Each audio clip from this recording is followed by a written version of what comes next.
ప్రజాప్రతినిధులు జిల్లా ప్రజల సహకారంతో కర్నూలు జిల్లాను అన్ని విధాలా అభివృద్ధి చేసేందుకు కృషి చేస్తానని నూతన జిల్లా కలెక్టర్ డాక్టర్ ఏ సిరి పేర్కొన్నారు. సెకండరీ హెల్త్ డైరెక్టర్గా పనిచేసిన ఆమె కర్నూలు కలెక్టర్గా బాధ్యతలు స్వీకరించారు. కలెక్టరేట్లోని తన ఛాంబర్లో డాక్టర్ ఏ సిరి కలెక్టర్గా బాధ్యతలు చేపట్టారు. ఈ సందర్భంగా మత పెద్దలు సర్వమత ప్రార్థనలు నిర్వహించి ఆమెకు ఆశీస్సులు అందించారు.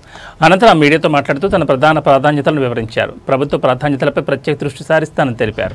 కర్నూలు నగరాన్ని స్మార్ట్ సిటీగా తీర్చిదిద్దడం, తాగునీటి సమస్యల పరిష్కారం, భూగర్భ జలాల పెంపునకు చర్యలు తీసుకుంటామని పేర్కొన్నారు. ఓర్వకల్ ఇండస్ట్రియల్ నోడ్ ద్వారా జిల్లాలో పారిశ్రామిక అభివృద్ధి కృషి చేస్తామని, దీని ద్వారా నిరుద్యోగ యువతకు ఉపాధి కల్పనపై దృష్టి పెడతామని తెలిపారు. గ్రామీణ ప్రాంతాల్లో విద్యారంగాన్ని బలోపేతం చేసేందుకు చర్యలు తీసుకుంటామని హామీ ఇచ్చారు. గ్రామాల్లో పారిశుద్ధ్యం, ప్రభుత్వ సర్వజన వైద్యశాలలోని మరమ్మతులపై కూడా దృష్టి పెడతామన్నారు.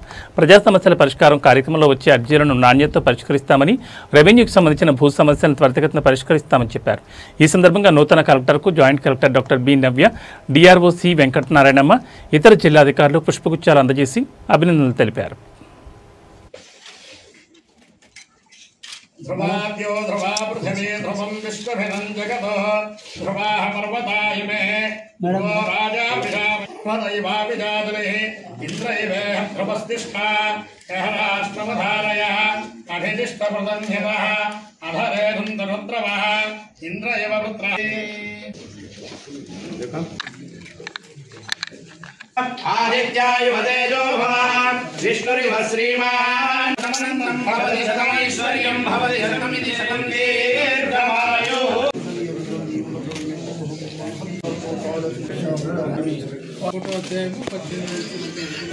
మేడం గారికి ప్రత్యేకంగా ఈ వార్త భాగం ద్వారా దేవుడి మాట తెలుస్తుంది. కానీ ఈ దేవుడు నిరంతరమైన దీవెనలు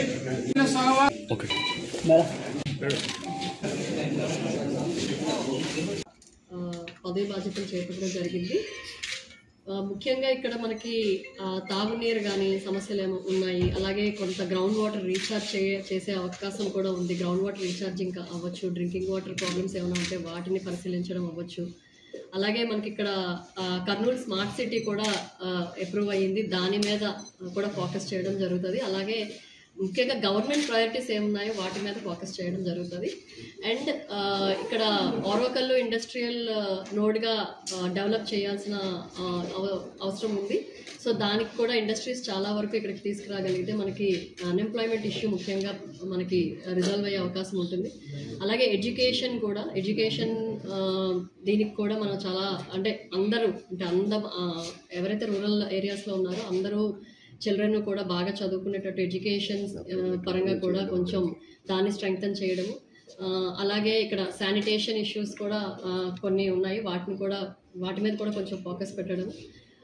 అలాగే ఇంకా జీజీహెచ్లో కొన్ని రిపేర్స్ కూడా ఉన్నాయని చెప్పడం జరిగింది. సో ఆ రిపేర్స్ ఎంతవరకు చేశారో, ఇంకా ఎంత ఫండ్స్ కావాల్సి వస్తుంది, ఏం చేయాలి అనేది దాని మీద